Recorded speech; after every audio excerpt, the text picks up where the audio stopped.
I don't think I've played this game since 1998. We wanted everything about the interface. We wanted to have like no interface, so everything was literal. Nothing was like a metaphor. Because you know, in a normal interface, the cursor is a metaphor for like your attention point, what you're looking at, and the highlight of a cursor is kind of like a metaphor for this is interesting, and your inventory, your verbs when they come up are a metaphor for what you're thinking about doing to that object. And we want everything to be just literal. So like when you're walking around, instead of highlighting things in the room, he actually looks at the thing when that came up. And we thought we were so clever for thinking of that, because there wasn't a lot of that in games at the time. Like 3D games were not a big thing yet. And so head tracking, even though all games head track now, like head tracking is really, really common now. It was not that common back then. But anyway, we thought we were totally geniuses for coming. Maybe we were geniuses. But we thought that was really cool. No, I think having so much time go by has allowed me to have a lot of time away from the game. And so it's very fresh to me. Like I have not spent a lot of time with those characters in that game. It's been 15 years.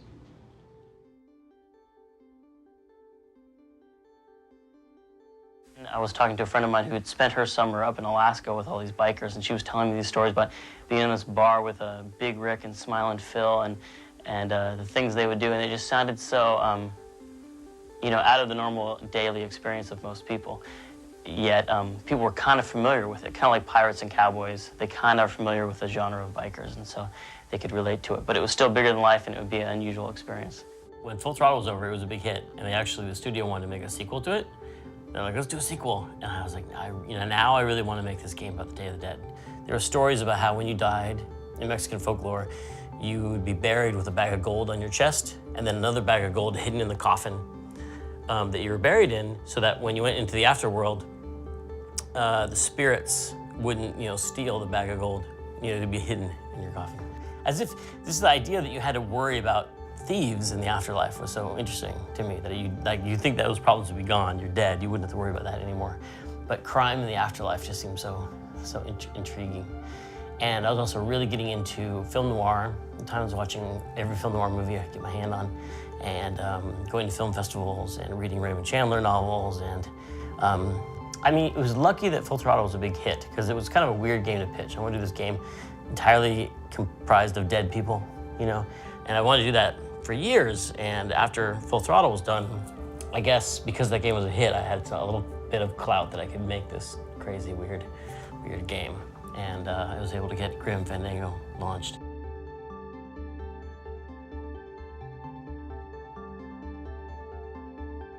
As soon as we brought these two crazy elements together, film noir and Mexican folklore, it was like one of those things that just sparked idea after idea after idea. And just whenever you hit something like that, it's so rare. Sometimes you're just brainstorming, you're just like pulling teeth to have an idea of like, how are we gonna, puzzles or rooms or locations or characters. It's such hard work sometimes to come up with ideas to fill in the framework of this thing you're making. But with Grim, it was like a fire hose. Like we couldn't turn off. It was just such a explosion of ideas and creativity on that project. It was really fun. It was a lot of people we've been working with before. The lead artist, Pete Sakel, he had been an important person on Full Throttle, and he was setting a high bar for the standards of the project. And Peter Chan, who had been working with us for a long time, and he was just this amazing, both creatively and also just the amount of work he produced. He just made drawing after drawing. It was all creative ideas, and he really pushed everybody and inspired everybody to just really push ourselves to do stuff that no one had ever seen before. Grim is my favorite adventure game that I've ever worked on. Let me show you guys something. These are my family photo albums of when Tim and Pete Sakel came to visit and used to do work jams on the island with me. And those are all the storyboards for Grim Fandango. And here's me drawing. I don't remember, but Tim swears that I was drawing so fast I was shooting the little ball tips out. It was the first time I had ever worked in 3D, and so we were coming up with, putting together our first 3D art and animation team. And then bringing together like Peter McConnell and his amazing music. Years before, he had once, we were working at Day of the Tentacle, I think, and we were talking about dream projects. I remember he said, you know, the one thing we've never really done is like a noir jazz score. I would just always really love to do that. That's one thing that sat in the back of my head, and I was like, haha, now we're finally getting a chance to do that. And I think, you know, whenever you're getting a chance to do someone's dream project, they always kind of throw themselves into it. What I did to sort of envelop the game musically was go to the classic film score model, Max Steiner, John Williams. This is the main title to Casablanca. It's a copy of the main title to Casablanca. It was a score that I studied to work on Grimm. You know, there in something like Grim Fandango, there are sort of recognizable worlds with sort of little plums of, you know, this is sort of Central American city with a noir, you know, an Art Deco vibe to it, and this is a dock like in the Maltese Falcon.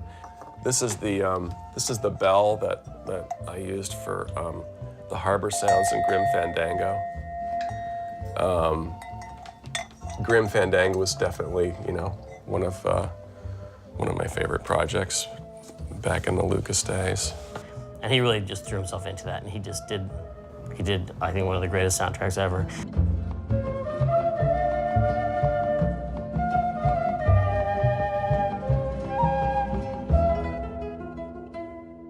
When you're working on a new game right now, I mean, what is it you're trying to do? I mean, better graphics, better sound, better interface. What's the sort of holy grail of gamers? Every game, we try to do more and more just a real story, a complicated story with a real human involvement. Like the new game I'm working on now, I try to do a story with just many more characters and that spans a long period of time for the characters' lives. It was a really challenging project. It was very ambitious. It was like a year late. A year and a half. I remember it took 3 years. Had a big crunch mode. It was back when crunch mode was a lot more, like now we really try hard not to have crunch mode, but at the time we're like, let's do it. Let's just work around the clock all the time.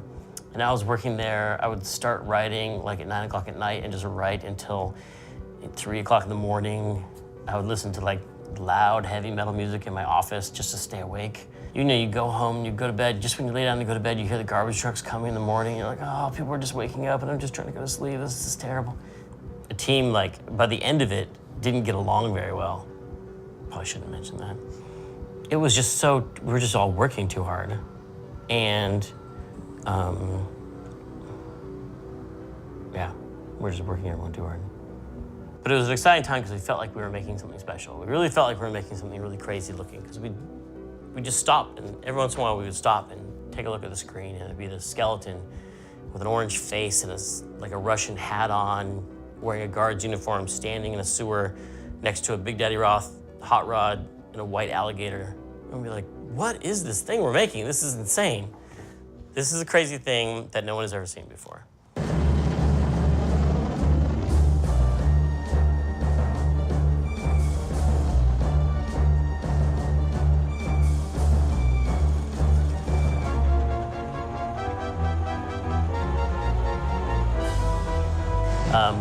And yeah, we got to do whatever we wanted. And I think the management of LucasArts thought it was coming along really, they really liked it. And they really thought it was, you know, being done really well, and they were proud of it.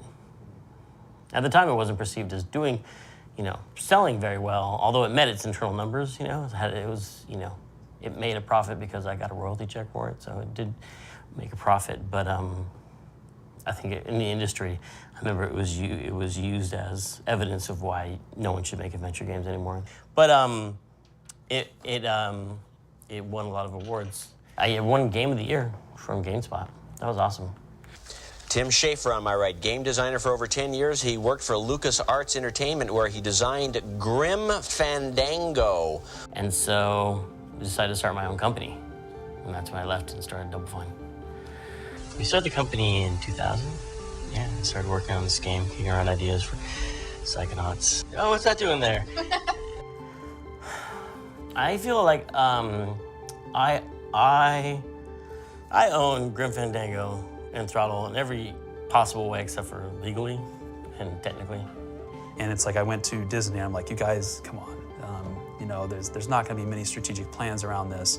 They're very valuable to us, so we can make them even more valuable to you if we do something together on these. And they were very receptive to that. So that's where we are. It looks like Grimm's going to happen, and we're going to re-release a remastered kind of version of it. So with Sony. So Tim and I met with Disney and Sony, and we're agreed on terms for Grim Fandango. So yeah. And it happened. I couldn't believe we're actually here talking about it. I'm excited that people might actually see the game after hearing about it for so long. It was in print for a while, and then out of print, and probably not reprinted, and then it disappeared. And in the days of disc-based games, that was it. And then you just couldn't get it again. It's not like a digital game now where it can just stay online forever. It just vanished. You just couldn't find it. And it was so hard with those old disc-based games to keep them running. So it quickly became unplayable. It wouldn't boot. People would have to, like fans, keep these things alive and support them for years. So it was really only the hard work of the fans that kept people able to play that game for years. But not just keeping them alive and playable, they're actually improving them. They made HD versions of the game. They made a point-and-click version of the interface, fix for some of the bugs in the game. They found some temporary programmer art that I was promised would never be found by my lead programmer.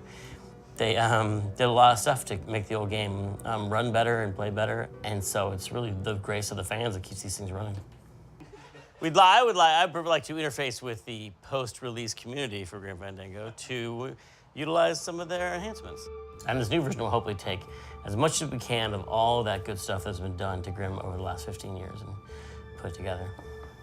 Because this, we fought hard to get the right to be the ones to re-release this. And now we have to live up to that. You know what I mean? Because this could have been done by someone else. And we have to prove that we were the ones to handle this correctly. So I don't want to take it for granted that I should get to do this because it was my game, but we know how to do this, this new edition of it correctly.